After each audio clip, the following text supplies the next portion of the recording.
Hola, ¿qué tal? Bienvenidos a Caretas Digital. Estamos cumpliendo con un anhelo que teníamos hace un tiempo. Habíamos ya hablado de este libro, hemos publicado artículos también en la edición impresa. Un libro que en realidad ha sido reeditado, aumentado y aparecido en circunstancias muy particulares. Francisco Sagasti, Imaginemos un Perú mejor y hagámoslo realidad. Artículos y entrevistas 1985-2015 que no es sencillamente un compilado de notas del ayer, porque lo interesante es que nos trae, lo interesante primero es que varios fueron publicados en Caretas, pero además lo segundo es que estos artículos marcan un diálogo con el presente, sobre todo tomando en cuenta las circunstancias que llevaron a Francisco Sagasti a la presidencia de la República y el ejercicio mismo de la presidencia, pasar literalmente de la teoría a la práctica, si se quiere. Y entonces nos acompaña Francisco Sagasti hoy en su casa. En la nota preliminar, que es escrita en junio del 21, es decir, muy recientemente, las extraordinarias posibilidades de progreso de nuestro país pasan desapercibidas en una bruma de rencores políticos que atrofian nuestra percepción. ¿Cuánto pesa el rencor ahora mismo en la política peruana, en los últimos años? Demasiado. Yo creo que no hay nada peor que el resentimiento, esa cosa que se guarda dentro y que luego sale de vez en cuando de una manera feroz, a veces en contra, y parece que nuestra política ha estado caracterizada por el resentimiento, por el rencor, por la incapacidad de ponerse en los zapatos del otro, por no tener el mínimo de empatía necesaria para poder vivir en sociedad. Pareciera, como muchas veces lo hemos dicho, que los políticos consideran a que piensa distinto, que tiene ideas diferentes, no como un adversario, sino como un enemigo que hay que destruir. Y eso es fatal, porque no hay forma alguna de progresar en conjunto, de mirar al futuro, si no aceptamos las diferencias y tratamos de resolverlas. Eso no quiere decir de que tengamos que tener un consenso universal para todo, pero por lo menos aceptar que dentro de un cierto marco institucional hay maneras de dirimir diferencias y que en un momento puede ganar un punto de vista y en otro puede ganar otro punto de vista diferente o distinto, pero que todos respetamos las reglas del juego que hemos acordado de antemano y estamos dispuestos a aceptar sus resultados. El problema es que esto no ha sido la norma de nuestro país. Aceptamos unas reglas del juego, pero cuando perdemos, inmediatamente se nos desborda el resentimiento, el rencor, la incapacidad de respetar aquello mismo que hemos acordado de antemano. Entonces yo creo que esto es uno de los problemas centrales, no de ahora, sino de hace muchísimo tiempo en la política peruana. Exacto, no estamos necesariamente peor ahora en ese aspecto, es un continuo, digamos. No, más que continuo, es algo que aflora de vez en cuando en momentos críticos, pero también tenemos lo otro. Incluso en momentos críticos vemos cómo es posible salir adelante, buscar salidas, buscar acuerdos, o sea que no es todo negativo. Lo que sucede, por eso he dicho que no es un continuo, sino que aflora de vez en cuando, de la misma manera que ha aflorado la capacidad de responder, de protestar, de forzar acuerdos mínimos, de buscar, como dije anteriormente, salidas a algunas situaciones. Entonces, lo que tenemos, además de ese resentimiento, tenemos una reserva de una capacidad de respuesta positiva que le hemos visto en diferentes momentos a lo largo de nuestra historia cuando llegábamos al borde del abismo. Y eso es medio en broma que decía alguien alguna vez, estamos al borde del abismo, tenemos que dar un paso adelante, ¿no? Claro. Yo creo que en esos momentos, en vez de hacer eso de dar el paso adelante, cuando lo que hay que hacer es reflexionar, dar media vuelta y después de dar media vuelta dar un paso adelante. Así es.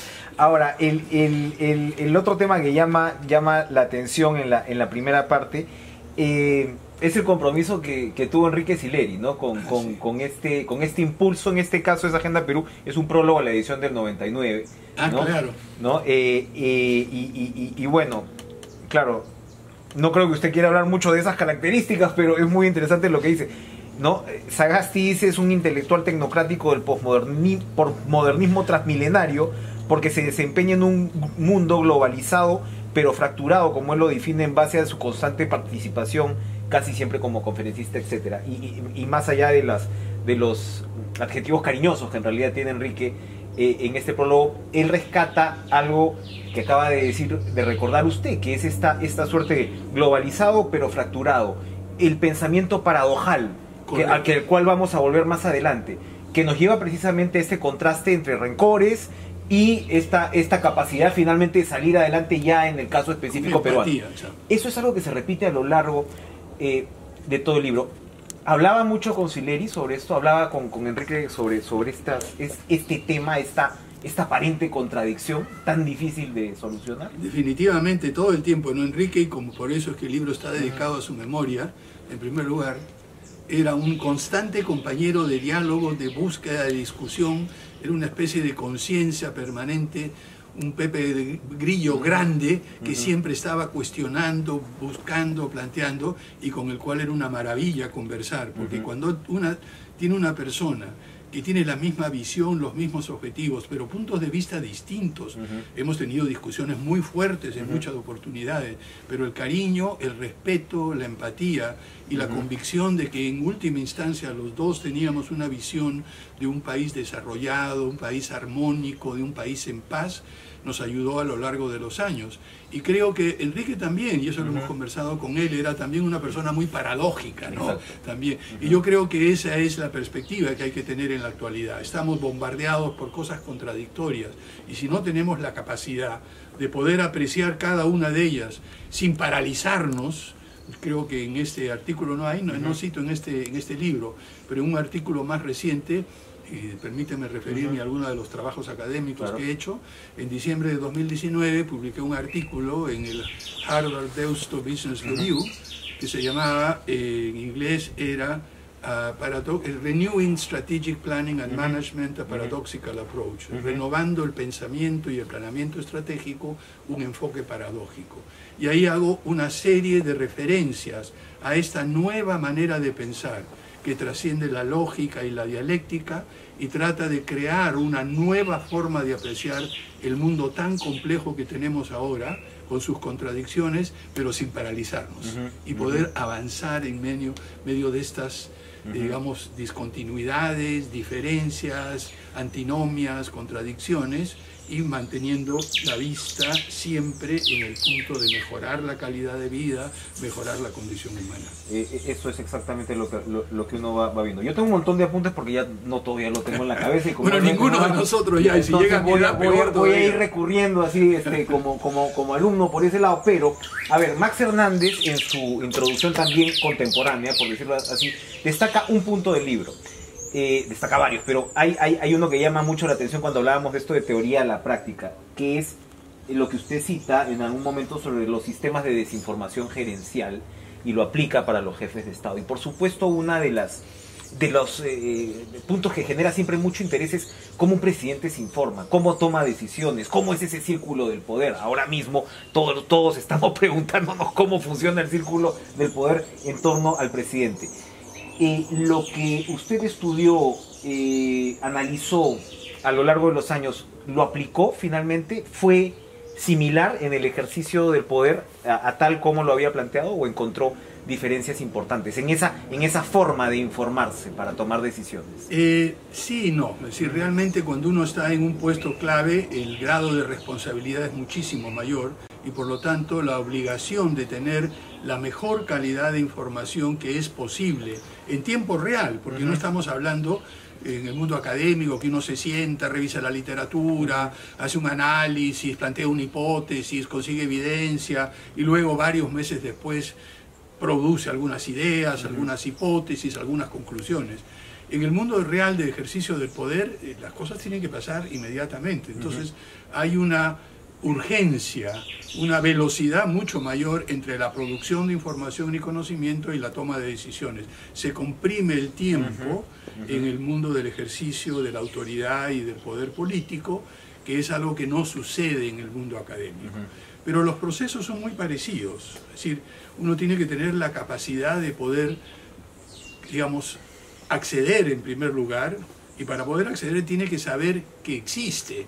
Uno de los problemas serios es que hay muchas personas que ni siquiera saben dónde buscar información. Entonces uno tiene que tener esa idea. Y eso sí lo da el mundo académico, porque le da a uno una visión muy, muy amplia de todas las fuentes de información. Entonces la primera tarea es acceder a información, tener una idea dónde está, y luego viene la tarea de procesarla. Es decir, en primer lugar, muchas de las informaciones son inconsistentes, no necesariamente contradictorias. Así que el caso de las vacunas fue un ejemplo clásico, como diferentes fuentes de información daban que uno tenía que tener un criterio para ver cuál es la más sensata, no solamente en términos abstractos y generales en todo el mundo, sino reinterpretada en nuestro propio contexto.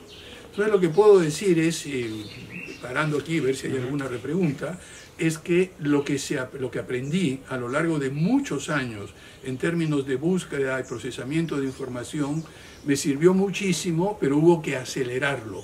Y un tema central en esto es que, además de conseguir todas esas fuentes de información, cuando uno está en el ejercicio del poder, por la velocidad, la necesidad de tomar decisiones rápido, a veces tiende a reducir digamos, la gama de fuentes de información a 1, a 2, a 3 consejeros. Además de eso está todo el famoso tema de confianza, ¿no?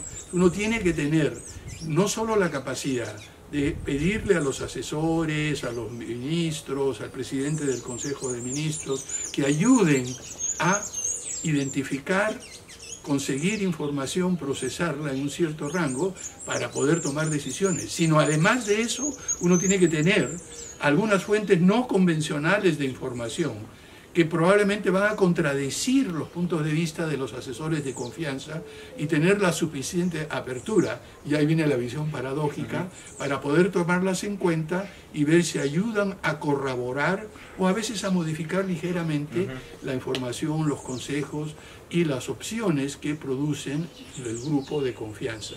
Entonces para mí, y eso voy a reflexionar durante los próximos meses en casos concretos, ha sido muy interesante ver, ya reflexionando sobre mi propia actuación, qué cosa es lo que ha sucedido a la hora de tomar decisiones, no individualmente, sino en equipo, de una manera conjunta, escuchando todo. Porque si un presidente cree que va a gobernar solo y con sus propias ideas, nada más, está perdido. Yo creo que tiene que tener todo un equipo de gente que lo apoye y que lo ayude. Una reflexión final para terminar esta primera parte. En la parte inicial también se hace hincapié en el problema que hemos tenido para construir un relato de nación. El problema que tiene cuánto pesa la discriminación y el racismo, que es otra vez una figura que se reproduce a lo largo del libro y que no se pierde de vista en el análisis en ningún momento. Pero llega a decir cómo un trauma como el de Sendero, de alguna manera, tuvo esta consecuencia inesperada de contribuir a generar una especie de unidad. Todos sufrimos los apagones, todo el mundo sufría la violencia en Lima, el poblador altoandino. Eso parece estar, digamos, en un nivel confuso ahora mismo. ¿Quedó clara esa experiencia del Perú contra Sendero o estamos pasando por ciertos revisionismos? No, yo creo que quedó clarísimo, ¿no? Y durante el periodo de Sendero, una vez pasada la primera etapa en la cual gran parte del país estuvo sumido en una violencia terrible y una parte ni siquiera lo tomaba en cuenta, ni siquiera tenía la concepción de que esto sucedía. Una vez que nos dimos cuenta de que estábamos todos involucrados como víctimas de una forma u otra del terrorismo, aunque reconociendo que quienes más sufrieron, quienes más realmente fueron destrozados por el embate del terrorismo, fueron los más pobres en las zonas más aisladas, que no estaban en el radar, digamos, de la política peruana tradicional. Yo creo que eso nos hizo darnos cuenta que de una forma u otra estábamos todos en el mismo problema, sobre todo cuando la violencia ya abarcó no solamente las zonas rurales, sino las zonas urbanas, no solo Lima, sino urbanas en todo el país. Desgraciadamente eso duró muy poco, muy poco. Uno hubiera querido que eso hubiera servido de pauta para el reconocimiento mutuo, que esa solidaridad que se forjó durante los últimos años de la violencia terrorista, e inmediatamente después hubiera podido continuar. Pero, como lo vimos en el informe de la Comisión de la Verdad y Reconciliación, que trató precisamente de decir, miren, ¿qué cosa podemos aprender como nación de eso? Allí, en vez de seguir con ese proceso de reconocimiento mutuo de aceptación, volvimos a los viejos hábitos, los unos contra los otros. Como digo en algún momento en el texto, la Comisión de la Verdad y Reconciliación nos puso un espejo a todos los peruanos y peruanas, para reconocernos y mirarnos. Pero muchos simplemente no han querido mirarse en ese espejo y otros han querido romperlo. Es decir, no ser capaces de reconocer nosotros lo que hemos vivido y lo que hemos sido, puesto de una manera clara, objetiva, tranquila, y por lado y lado se ha rechazado este espejo, tratar de no reconocerlos como lo que somos. Yo creo que parte de lo que tiene que hacer la juventud ahora, porque creo que ya es un poco tarde para algunos cincuentones o sesentones que se han pasado 20 o 30 años negando este espejo. Yo creo que es un poco tarde para ellos, pero yo creo que tenemos que aceptar lo que sucedió en realidad, tenemos que aceptar esa violencia terrible, esa discriminación que hubo, ese impacto diferenciado del terrorismo entre quien menos lo tenía. Tenemos que reconocer los excesos que el Estado también, no es que solamente... Por supuesto. Esto. Entonces, todo eso es una tarea pendiente, desgraciadamente. Yo hubiera querido que 20 años después hubiéramos podido ya haber absorbido esa lección. Desgraciadamente, por lo que vemos en los últimos meses, en los últimos años, en vez de reconocerla, la estamos distorsionando, la estamos replanteando de una manera nociva para el futuro del país. Lo vamos a dejar por el momento, pero vamos a regresar mañana con el tema que arranca el libro, que es imaginación, futuro, realidad. Se habla también, en el principio usted remarca el desafío también de que la imaginación no se quede en aquello. En el aire. ¿Es posible imaginarnos un futuro para el Perú ahora mismo? Lo vamos a responder entonces mañana. Gracias por estar con nosotros. Muchas gracias.